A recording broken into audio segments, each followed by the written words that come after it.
Terima kasih Anda masih bersama kami. Saudara, 13 siswa SMP Negeri 7 Kota Mojokerto terseret ombak saat berenang di Pantai Drini, Yogyakarta. 3 orang ditemukan tewas, sementara hingga Selasa siang, 1 orang lagi masih dalam pencarian. Mendapati kabar anaknya tewas, orang tua siswa menangis histeris.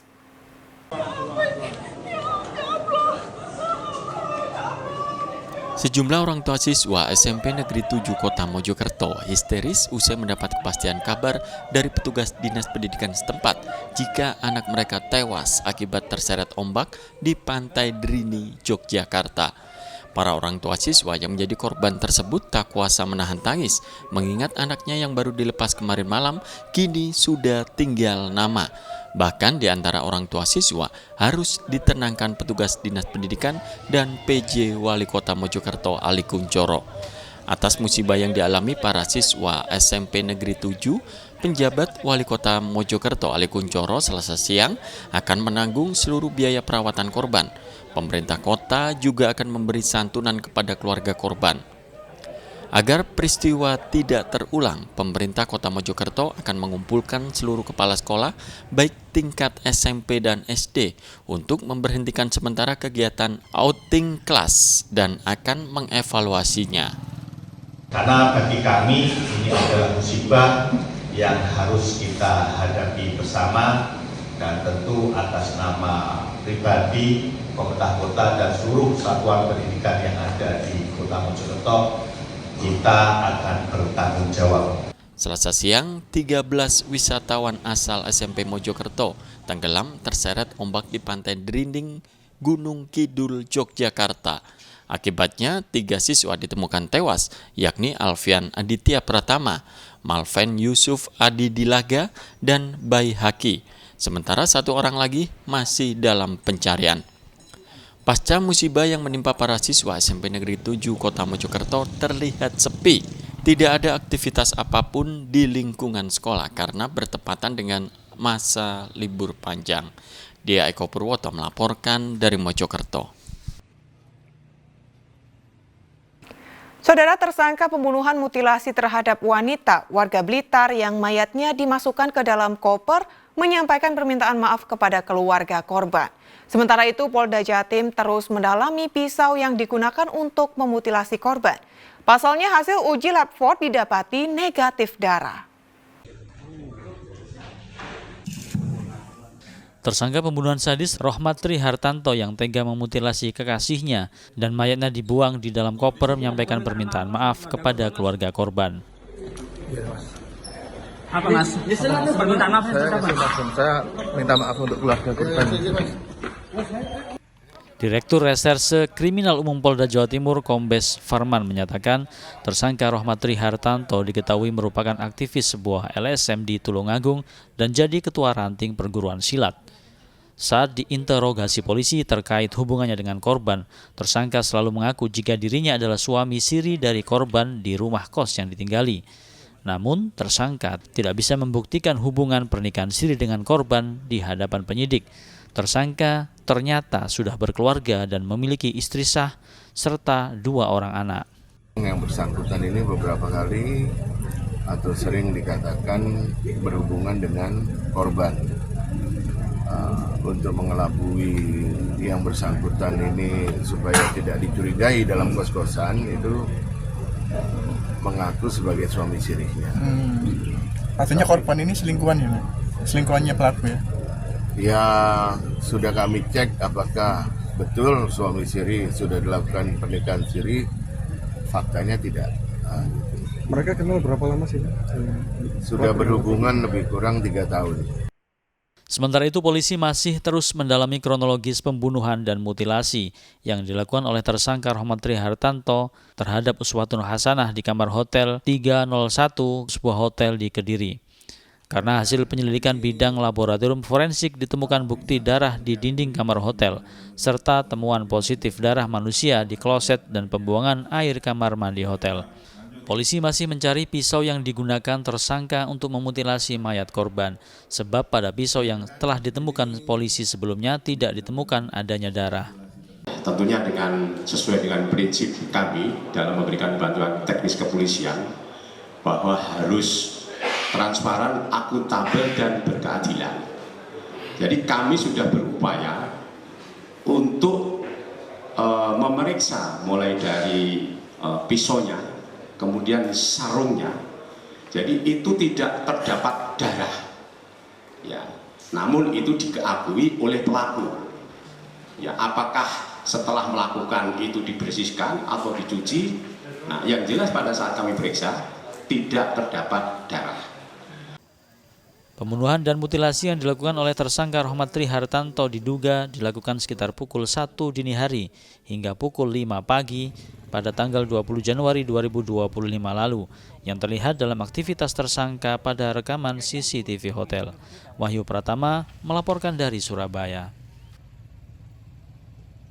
Saudara, seorang pemuda di Jember tanpa sebab jelas tiba-tiba kalap dan menyerang ayah kandungnya dengan senjata tajam hingga korban tewas.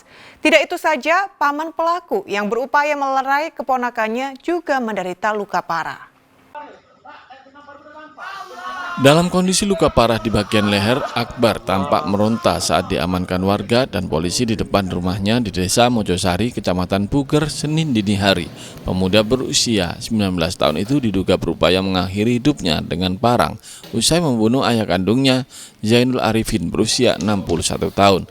Akibat penyerangan itu, Zainul Arifin tewas dalam kondisi penuh luka senjata tajam. Tak hanya itu, Kasim, adik korban yang berupaya melerai pelaku dan korban juga menderita luka parah. Diketahui tanpa sebab jelas, Akbar tiba-tiba menyerang ayah kandungnya. Ada dugaan pelaku kalap lantaran mengalami depresi. Namun polisi masih berupaya mendalami kasus ini dan masih meminta keterangan para saksi. Ini mendapatkan laporan bahwa pelaku itu anaknya sendiri itu menganiaya ayah kandungnya. Tadi sudah kita amankan. Untuk motif masih kami dalami dan saat ini juga masih dalam perawatan. Belum bisa kami ambil keterangan. Nanti mungkin setelah bisa diambil keterangan, kondisi sudah mulai normal, baru kami akan lakukan cek terkait dengan kejiwaannya. Guna kepentingan penyelidikan, jenazah Zainul kemudian dibawa ke instalasi kamar jenazah RSUD Subandi, Jember. Sedangkan paman korban, Kasim, yang menderita luka bacok parah menjalani perawatan medis di Rumah Sakit Balung. Tommy Iskandar melaporkan dari Jember. Saudara, dua pemuda di Mojokerto tewas usai pesta minuman keras dengan mengoplos alkohol 70% dan serbuk minuman suplemen penambah energi di sebuah gedung sekolah dasar.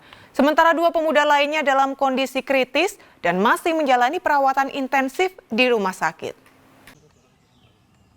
Dua korban dimakamkan di tempat pemakaman umum Desa Sekiping, Kecamatan Dawar Blandong, Kabupaten Mojokerto. Keduanya berinisial AK 22 tahun dan FC 24 tahun.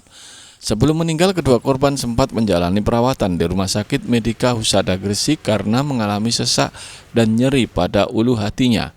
Usai menenggak miras dicampur bubuk suplemen penambah energi. Sementara dua pemuda lainnya yakni DM 24 tahun serta DD 20 tahun kondisinya kritis dan dirawat di Puskesmas Dawar Blandong dan RSUD RA Basuni, Gedek, Kabupaten Mojokerto. Menurut warga, keempat pemuda satu desa itu menggelar pesta miras pada Sabtu malam di sebuah gedung SD. Usai minum-minum, keempatnya ditemukan terkapar hingga dijemput keluarga masing-masing dan ada yang dibawa ke rumah sakit. Dampaknya akibatnya sekarang apa? Meninggal dua. Yang dua? Yang dua, yang satu masih di rumah sakit, yang satu karena tadi bisa muntah, bisa juga Mendapat laporan adanya dua pemuda meninggal akibat miras oplosan, Satreskrim Polres Mojokerto Kota mendatangi lokasi kejadian untuk melakukan olah TKP. Polisi memeriksa sejumlah saksi serta menyita beberapa barang bukti. Empat orang ini sedang minum minuman yang diduga mengandung alkohol, ditambah dengan minuman berenergi. Setelah itu siang harinya hari Minggu, korban mengalami sesak di dada dan ulu hatinya sakit, selanjutnya dibawa ke rumah sakit. Setelah sampai di rumah sakit, dinyatakan 2 orang meninggal dunia. Hingga saat ini pihak kepolisian Resort Mojokerto Kota terus melakukan penyelidikan terkait peristiwa tersebut. Polisi juga belum bisa meminta keterangan kedua korban selamat karena masih dirawat intensif. Dia Eko Purwoto melaporkan dari Mojokerto. Saudara tak terima ditegur saat merokok di sekitar area SPBU di Jalan Dinoyo, 6 orang penumpang mobil mengeroyok 2 orang petugas SPBU di Surabaya. Aksi arogansi dan kekerasan tersebut terekam CCTV.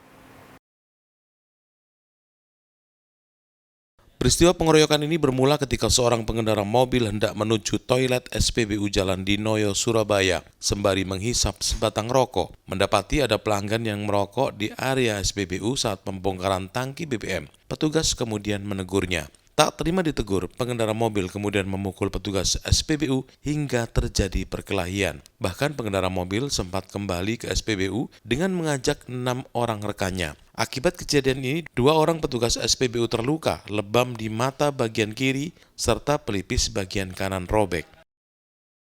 Habis itu setelah kejadian tersebut orangnya kayaknya nggak terima, soalnya apa? Kita dari teman-teman SPBU juga kan bisa dikira beliaunya kita itu ngeroyok dia. Padahal enggak ya? Padahal dari teman-teman juga itu bisa antara saya sama bapaknya tersebut. Jadi orangnya mungkin salah pahamnya karena dikiranya ngeroyok.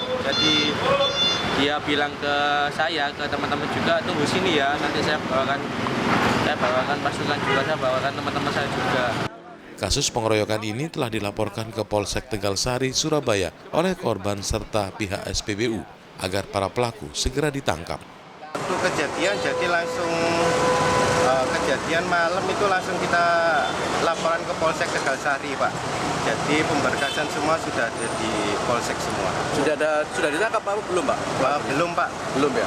Harapannya apa ini dengan kejadian ini supaya untuk para pelaku ini kepada polisi? Bisa sih kita sebagai orang lapangan ya, Pak, paling enggak ngerti lah kalau kita ada pembongkaran bahayanya seperti apa itu paling enggak harus ngerti lah, Pak. Ya, kita merokok membahayakan orang lain ya. Bener, iya. Pihak SPBU juga mengimbau agar masyarakat mematuhi aturan agar tidak merokok di area dalam SPBU karena berbahaya. Polisi kini masih mengejar pelaku berdasarkan rekaman CCTV yang diserahkan oleh korban saat melapor. Wahyu Pratama melaporkan dari Surabaya. Saudara, kita beralih ke informasi lain. Sebuah pesta pernikahan warga di Jombang diwarnai banjir yang datang tiba-tiba. Meski awalnya tamu undangan tak menghiraukan, lama-lama pesta pernikahan itu dibubarkan karena banjir semakin tinggi hingga merendam berbagai perabot yang ada dalam tenda tamu.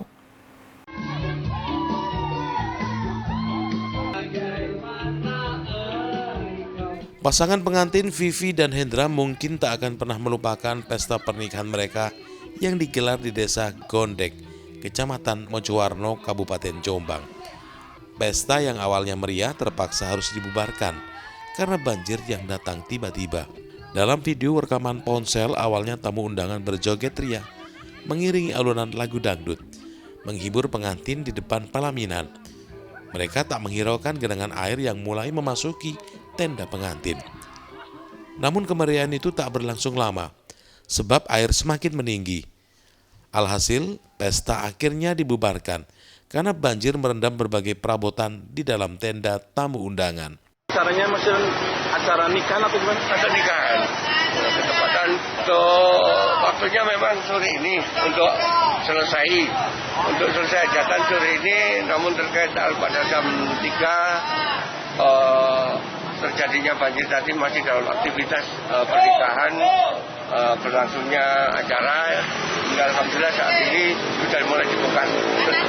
Ya, untuk terkait banjir ini awal untuk curah hujan yang sangat tinggi, juga lama durasinya kurang lebih 3-4 jam. Alih-alih meneruskan pesta, para tamu undangan dan warga harus bergotong royong menyingkirkan berbagai perabot pernikahan. Tak hanya perabot, berbagai ornamen dalam tenda pernikahan langsung dikemasi agar tidak hanyut terbawa banjir yang datang. Usai wilayah itu diguyur hujan deras sekitar 3 jam. Dwi Mujiarso melaporkan dari Jombang. Ya, saudara, informasi tadi sekaligus menjadi akhir perjumpaan kita dalam liputan 6 daerah Jawa Timur kali ini. Atas nama seluruh kru yang bertugas, saya Maria Sasmita mengucapkan terima kasih atas perhatian Anda. Selamat beraktivitas dan salam SCTV.